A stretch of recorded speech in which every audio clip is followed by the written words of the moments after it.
कराची में गुज़िश्ता रोज़ दो मुख्तलिफ मकामात पर बैंक से रकम लेकर निकलने वाले शहरियों को डकैतों ने निशाना बनाया और 1 करोड़ रुपए से जायद नकदी लूट कर फरार हो गए।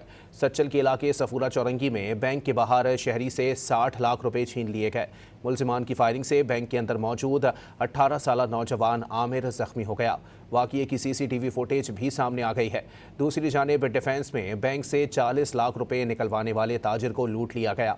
CCTV फुटेज में मुलजिमान को वारदात से कबल बैंक के अंदर रैकी करते देखा जा सकता है। पुलिस के मुताबिक सूट बूट में मलबूस मुलजिमान ने ताजिर का ताक़ुब किया और दफ्तर के बाहर रकम छीनकर फरार हो गए। वाक़ये का मुकदमा दर्ज करके तहकीकात शुरू कर दी गई हैं।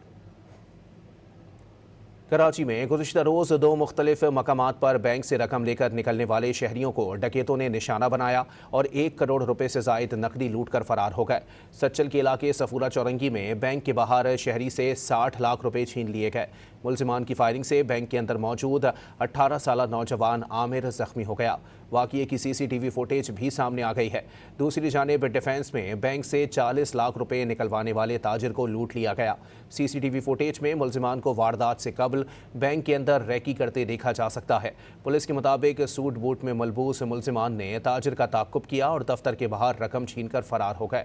वाक़ये का मुकदमा दर्ज करके तहकीकात शुरू कर दी गई हैं।